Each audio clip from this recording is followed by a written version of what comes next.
Olá, Porto Velho, querida e amada capital simpatia. Olá, você de todo o grande estado de Rondônia, que me dá o privilégio da sua audiência. Eu sou Benito, esse é o nosso conteúdo Amazônia e estamos juntos com você aqui mais um dia para encurtar distâncias, para levar até sua casa informações que são agregadores de valor.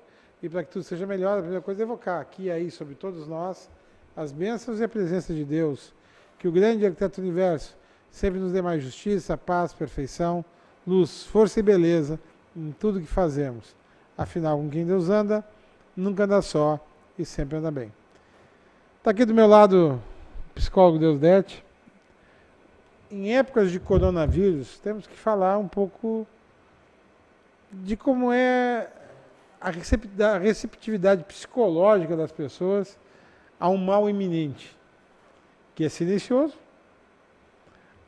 e que é ao mesmo tempo altamente contagioso, né? Então, coronavírus, ou você teve, ou você tem, ou você terá. Mas daqui a uns tempos vai ser assim. Do jeito que eles estão dizendo, dificilmente alguém vai escapar de pegar, pelo menos, a parte leve dele. A gente não sabe se vai estar gravando, se vai ter programa depois deste, né? Porque a gente não sabe. Se eu adoeço, se vocês adoecem, como é que a gente vai entrevistar alguém assim? Não sabe, então não tem condição. E tem que torcer que seja de forma leve, se for para você, né? Esse negócio deixa algumas sequelas. Porque todo mundo demora meio tempo. Já viu que é meio demorada a recuperação, né? Uma semana, no mínimo. 14 dias. 14 é o período inteiro, mas assim, no mínimo uma semana o cara se sentindo ruim. Porque, pelo que a gente tem visto aí, vamos ver. Bom, mas seja bem-vindo, Zé. Você está bem? Obrigado, estou bem, sim. Saudável, né? Graças a Deus, sem um coronas. Acabei de sair do médico, pelo menos ele me disse que eu não tenho nada. Não, era só um check-up que eu estava fazendo, mas é sempre bom, né? Rapaz, eu tenho medo, rapaz. A gripe dobrou a esquina, eu já estava com ela abraçado. É verdade. Eu não vejo já... Agora, essa semana começa a vacinação dos idosos e dos que têm... Como é que é? Particularidades que tem que ser um grupo de risco. São idosos, grupo de risco, são os primeiros a partir do dia 23 começa a vacinação. Exato, nesse 23 agora. Então eu estarei nesse grupo.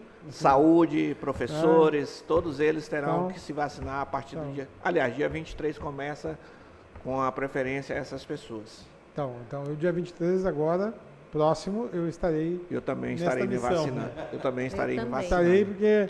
E recomendo a todos que façam a vacinação. E até acho que tinha que ter vacina contra a pneumonia também, que eu acho que até tem, mas... Tem. Agora, se eu pudesse, eu faria uma que eu não sei onde tem, mas... Ideal, no postinho, a gente já começou a conversa, né? Pedir para fazer a carteira de vacinação. Quem é adulto, esses dias a gente passou por lá e descobriu quem é adulto, geralmente não toma mais vacinas, né? Ou não tem controle de quais exatamente, quais tomou e tal. E é possível fazer a carteirinha e começar a ter um controle correto de quais são as vacinas e tal. No posto tem uma caderneta, ela é destinada aos idosos, mas acho que cabe à população adulta no momento desse também começar a fazer o controle de quais vacinas eu tomei, como é que eu estou fazendo essa avaliação. Exatamente. Isso é promoção da saúde. E às vezes a gente só pensa na promoção quando você tem uma iminência de uma situação como uma pandemia, né? Quantas outras nós já tivemos e vencemos e talvez não aprendemos com isso. E aí quando acontece novamente, e eu diria que essa situação hoje ela é mais grave, até em função das redes sociais. As pessoas começam a se apropriar de informações, não checam as informações se são corretas. Às vezes, quando é um vídeo que é um profissional da saúde falando, você está percebendo, vendo a imagem, o nome do médico, você pode consultar se ele é um médico mesmo, mas quando é aquelas imagens só escritas ou de voz, que as pessoas começam a colocar situações que às vezes não são verdadeiras e provoca aí um pânico na população. Né? A gente, confirmado, a gente não tem nenhum caso, mas a gente tem aí dezenas de suspeitos. E sem falar no que a gente estava falando inicialmente, você vai ao médico e não existe um protocolo de checklist. Segura a onda aí, doutor, que esse é um tema importante. Acho que não chamamos a vinheta ainda, né? Você quer atropelar, pode atropelar, vai lá. Não quero te atropelar, não. Justamente eu comecei a falar. Esse programa hoje, ele é aquele programa assim que ele está liberado. Então tá bom. É porque nós estamos vivendo um momento de tanta tensão por causa da pandemia, que até chamar a vinheta a gente deixa para depois. Vamos saber logo do que está. Tá bom, termina o teu raciocínio. Então, a gente vê que através das redes sociais vai surgindo informações, as pessoas vão se apropriando dessas informações, não busca se é corretas ou não, e vai criando esse pânico que eu diria que nesse momento, até de forma exagerada, mas as autoridades, de certa forma, não se preocupam com a prevenção e a promoção, que seria a partir dessas pessoas, as visitas aos postos de saúde, aos hospitais, ter um protocolo para verificação. Mas não, eu chego num posto de saúde, eu chego numa clínica onde realmente eu estou gripado, e aí, em determinado momento, eu já passo a ser um suspeito, só porque eu tenho algumas características que apresento também no coronavírus. Sabe o que me preocupa, doutor? O contrário. Me preocupa pessoas que podem estar infectadas, também. E eu estou acompanhando alguns casos assim, e que estão enquadradas em todas aquelas características, inclusive contato com pessoas que viajaram, e chegam no sistema de saúde, e isso também está sendo minimizado. Sim. Então, é muito importante a gente falar dos aspectos psicológicos, do cuidado, né, da saúde diante da pandemia, porque esse tema do cuidado a gente pode pecar no excesso Sim. e na falta.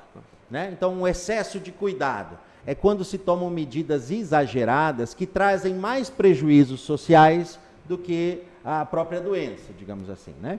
E a falta de cuidado é quando a gente, e isso me parece que pode ser o caso de Rondônia, ter subnotificações, ou seja, estarmos trabalhando com números que na verdade não correspondem, porque, como o senhor disse, falta um protocolo Sim. no sistema para que esses casos sejam Verdade, e só vai trazer prejuízo para a população porque vão ficar temerosos, né, de como realmente acontece. Se os órgãos competentes que deveriam ter esse cuidado não fazem, agora você imagina a população que já é desassistida, não tem informações corretamente, como é que isso vai se transformar? E aí começa aquela coisa do boca a boca, que nem sempre eu vou conseguir passar para o outro com a competência necessária para trazer aquela história sobre esse caso ou aquele outro caso. E aí você começa a dizer, eu conheço alguém que está mais ou menos, eu conheço... E as coisas vão se multiplicando. E, na verdade, o que a gente tem são alguns casos suspeitos, mas que, na verdade, não estão sendo esclarecidos corretamente à população. Aonde está acontecendo? É no distrito? É na capital? Para que as pessoas também possam se cuidarem disso, se precaverem dessa situação. Então, a gente fica, infelizmente... a mercê dessas informações, que muitas não são verdades, é bom que se diga isso, ou baseado em informações que vêm de fora do país, ou até em outros estados onde realmente eu tenho casos. E isso termina trazendo uma complicação muito grande para a sociedade em geral, em específico para o município de Porto Velho. Thaís, aí tu pode comentar e já saudar ele, que até agora nós não fizemos isso. Deusdede, obrigada aqui pela sua presença. Além de psicólogo, também é presidente Sim. do Conselho do Idoso, então por isso esse cuidado especial, esse olhar mais criterioso com os nossos idosos. Concordo com suas palavras, eu recebi nessa última semana muito material explicando sobre o coronavírus, medidas a serem tomadas, enfim, mas grande parte desse material são materiais elaborados por outra equipe, né, por outra gestão, por um outro estado e num outro conteúdo. A doença é a mesma, mas nosso aqui chegou, acho que nessa última quinta-feira, um material que foi produzido para as equipes de saúde pelo governo do estado. Tive acesso a esse material, né? Muito bom. Material muito bom. Porém, ele é muito técnico. Sim. Ele foi desenvolvido para atender a população médica, os enfermeiros, os técnicos auxiliares, enfim. a gente precisa produzir algo mais simples para a população, né? E dizer, olha, se você está gripado, se você não está se sentindo bem, né? Fique em casa, não se exponha, não vá para a rua, né? Vá à unidade básica de saúde, numa UPA, né? Procurar um médico, mas não se exponha com outras pessoas. Então, assim, a gente também tem que ter a consciência, né, de que a gente precisa tomar alguns cuidados básicos. Na questão do idoso, não levar crianças nesse momento para visitar idosos, né? A criança está em contato com o vírus o tempo inteiro, está na escola, nossas aulas não foram suspensas. É uma questão de suspender essas aulas, né? Ou vamos deixar, só vamos dar aula online para aqueles que tiverem com sintomas de gripe, né? Então, assim, nada está sendo discutido e nada está sendo providenciado nesse sentido. E eu acho que nós precisamos sentar e discutir antes do fato acontecer. Não é na hora que o fato acontecer e virar o caos. Por que aí vira o caos? Porque cada um corre por um lado e agora o que a gente vai fazer? Então, assim, existe uma preocupação. Eu acho que chegou no momento que a gente tem que sentar na segunda-feira para conversar, né? Na terça-feira, o mais urgente possível, hoje, né? Então, a gente tem que...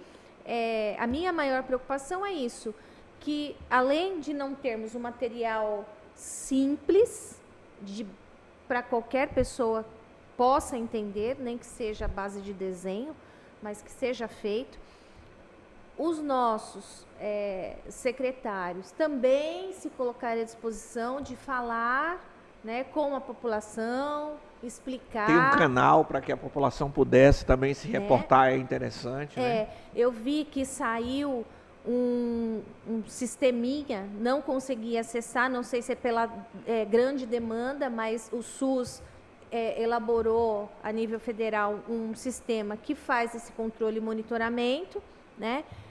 Não tenho maiores informações ainda porque eu não consegui navegar, né? Ele fica lá rodando e provavelmente porque deve estar sobrecarregado.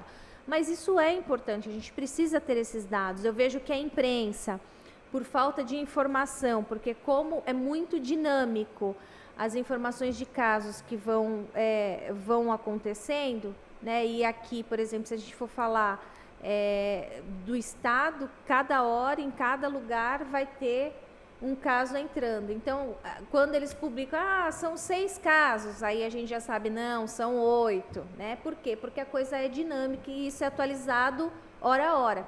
Então, fica complicado. Eu acho que quem tem que estar à frente disso são os secretários que estão cuidando, as equipes, a própria equipe do CIEVES, que está monitorando isso constantemente, e a gente tem que se cuidar realmente. Tá. Agora eu vou chamar a vinheta, tá? Agora eu vou chamar a vinheta. Ô, Eudes, pode soltar a vinheta, por favor.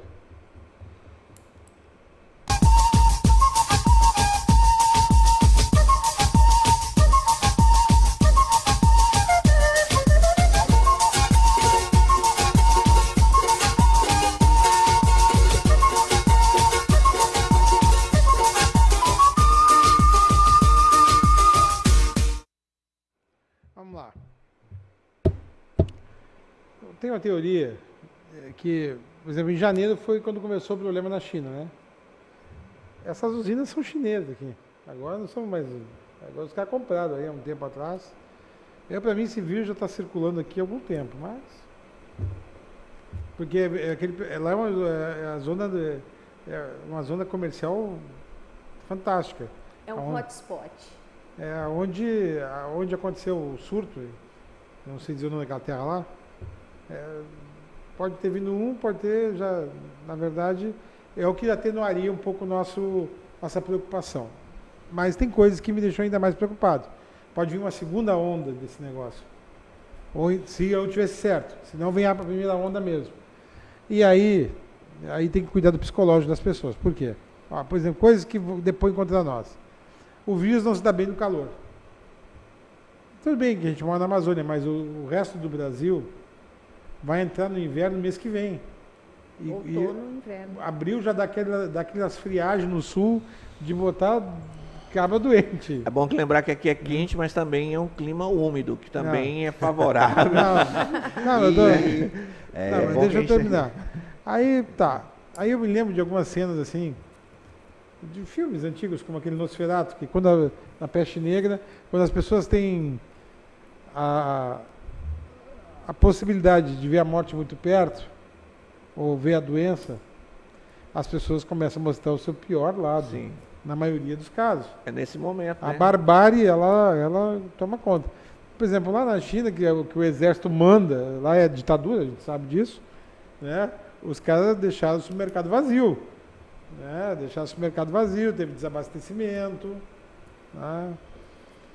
E o contágio era realmente muito forte desse vírus, porque os caras usavam aquelas roupas lá com fralda descartável para não precisar ir ao banheiro.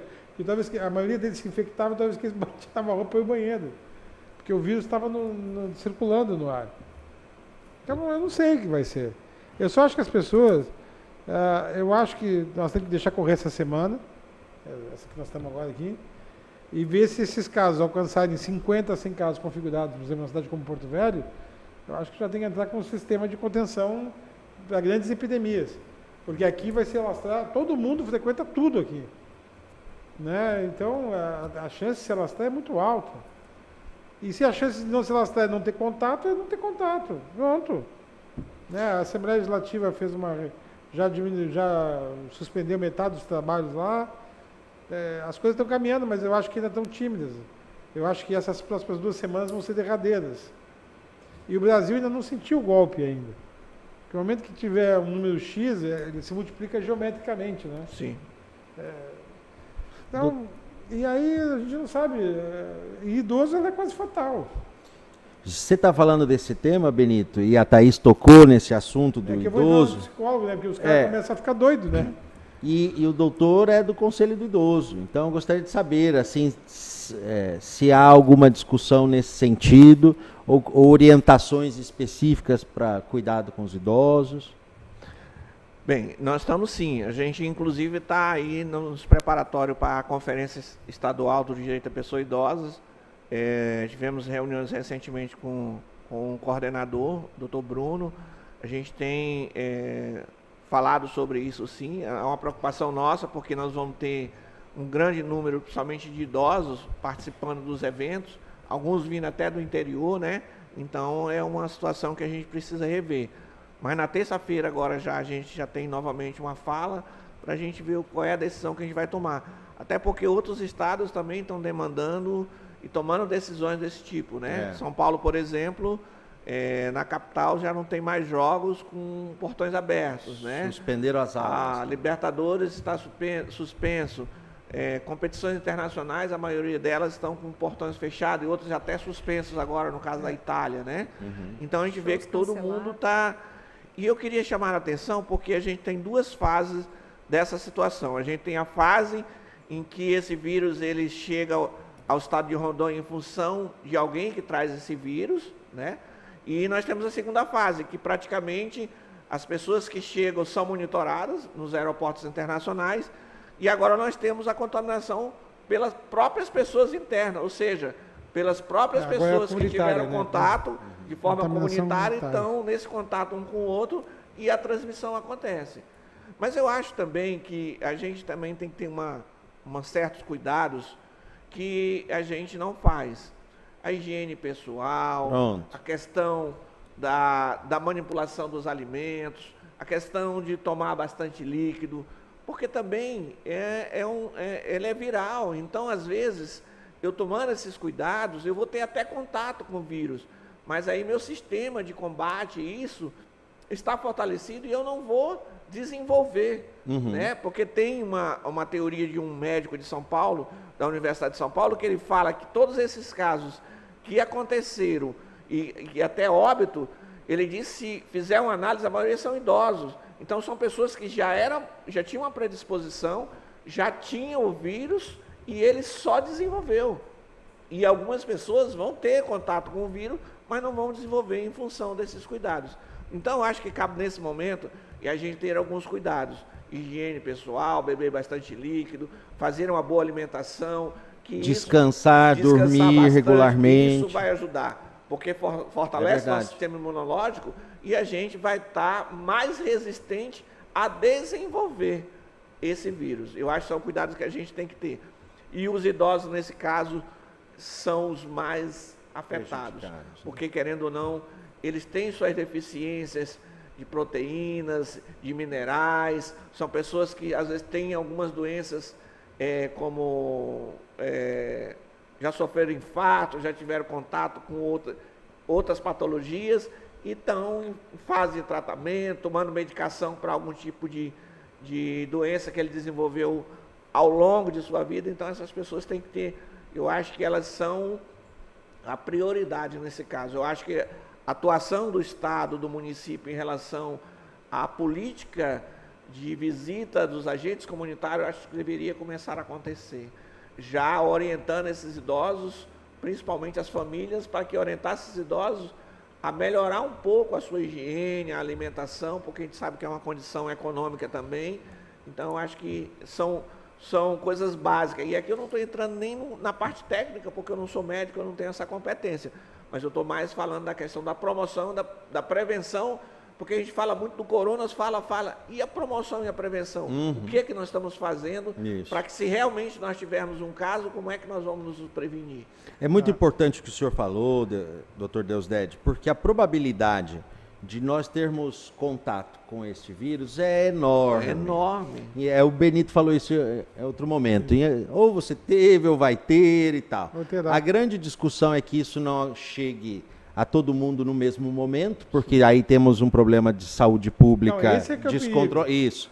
E o tema de que, então, se o cenário é esse, de que de alguma maneira vamos ter contato com esse vírus, mais cedo ou mais tarde, fundamental é fortalecer o sistema imunológico com essas medidas que o Dr. Deusdedit está falando, né? E sobre esse tema, então, que o Benito destacou, né, do serviço público de saúde que pode colapsar e tal, eu acho que vale a pena a gente falar um pouquinho de serviço público de saúde, né? Há pouco tempo a gente estava discutindo o tamanho da máquina estatal, se é bom a máquina ser maior ou menor e tal. Neste momento, quando temos que enfrentar uma pandemia, que percebemos o valor de um sistema público de saúde, que apesar das suas dificuldades, tem uma estrutura. Imagina se chega uma pandemia num país sem um sistema público de saúde, cada um tem que se virar do jeito que pode. E isso que você está falando, nós sabemos, se tiver uma situação dessa, quantas UTI nós temos disponíveis? Será que nós temos isso em mão? Quais os hospitais, quais as possibilidades de a gente ter pessoas, porque se realmente ela estiver infectada, ela tem que induzir para o coma para que ela possa reagir à medicação? Será que nós temos condições de ter isso? Pois é. Então, eu acho que é muito relevante... Uma coisa dessa, eu não posso ir para coma de jeito nenhum. É muito relevante a gente aprender nesses momentos, né? É um conceito psicológico da resiliência, né? Resiliência. Você usar momentos de dificuldade para melhorar, né? Então, nós estamos passando por uma pandemia. Precisamos pensar na melhoria do serviço público, na defesa. Nós estamos aprendendo com isso, né?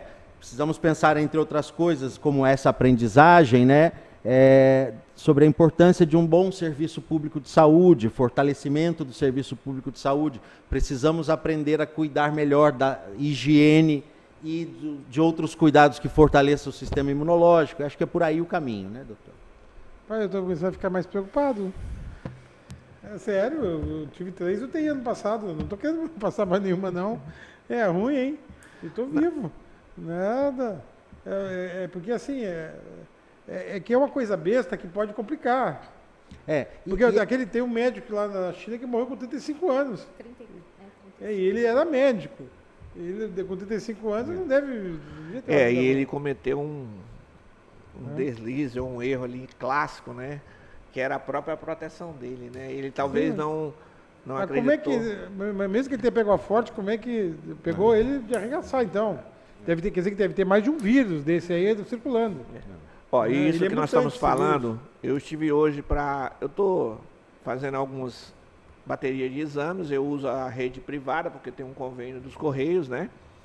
E hoje fui pedir para fazer alguns exames, ela pediu, e a médica que me atendeu, seria uma oportunidade dela estar verificando todos esses detalhes.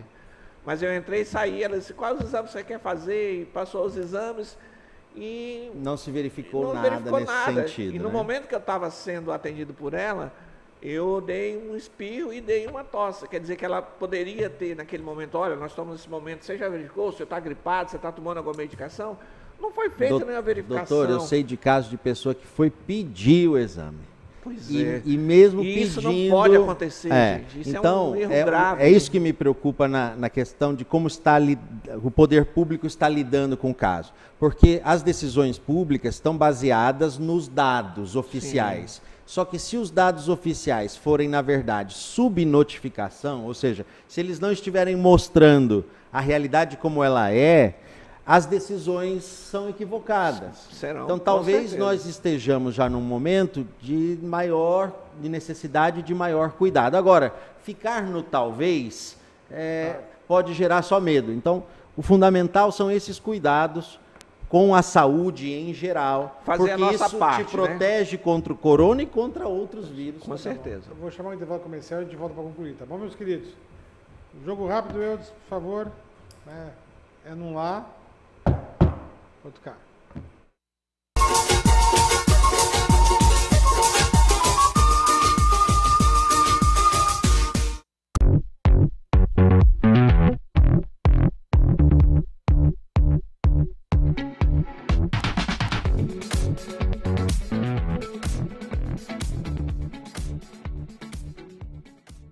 Você precisa cuidar da sua saúde.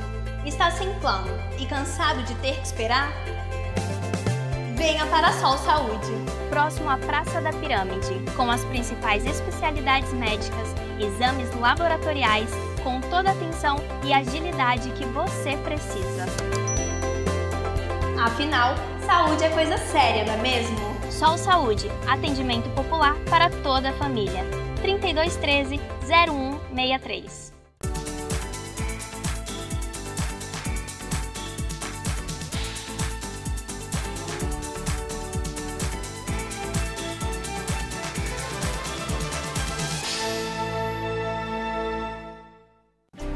O que eu procurei? Tecnologia avançada. Método personalizado. Profissionais com credibilidade. Hospital de Olhos Veloso, o maior centro oftalmológico da região. Há mais de 3 décadas investindo em profissionais, estrutura e inovação em Rondônia. O objetivo é a qualidade de vida de seus pacientes. Diagnóstico e tratamento com excelência. E você? O que você está procurando? Hospital de Olhos Veloso.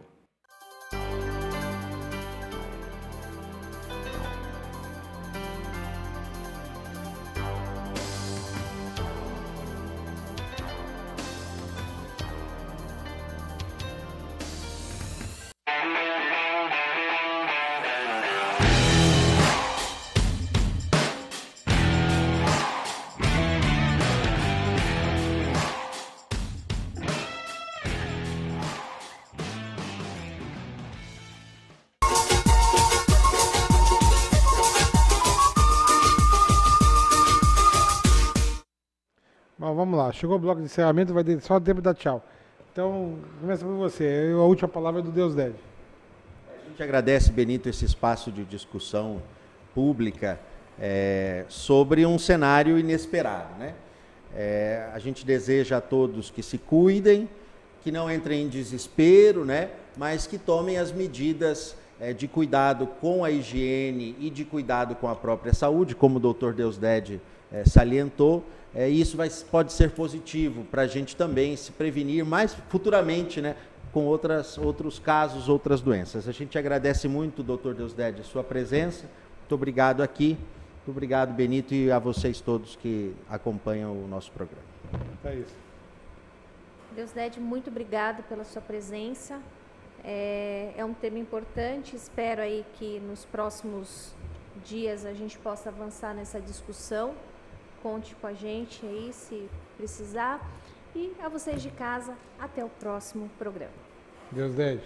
Na verdade, eu queria agradecer por essa oportunidade, dizer aqui que o que nós trouxemos é a realidade, são cuidados básicos que todos nós podemos fazer e que nós possamos, a partir dessa situação, aprender verdadeiramente, porque esse não é a primeira vez que o coronavírus não é a primeira vez que traz esse tipo de situação para a sociedade brasileira. E me parece que nós não aprendemos a lição e estamos fazendo as mesmas coisas, repetindo as mesmas coisas que fizemos no passado. Mas que nós possamos nos cuidar e tomar bastante líquido e também pedir ao nosso Pai, o nosso grande arquiteto do universo, que nos abençoe e nos dê discernimento para lidar com essa situação. Mais uma vez, muito obrigado pela oportunidade. Bom, quero agradecer a presença de todos aqui, agradecer a sua audiência e dizer assim, ó, que Deus nos abençoe e nos cubra com suas bênçãos, né? E entre elas em abundância a saúde, para que essa onda passe rápido e a gente possa se encontrar aqui num próximo programa, com certeza. Que o grande arquiteto do universo continue escrevendo a todos com sua luz, sua vida, seu amor, e até o próximo programa. Até lá.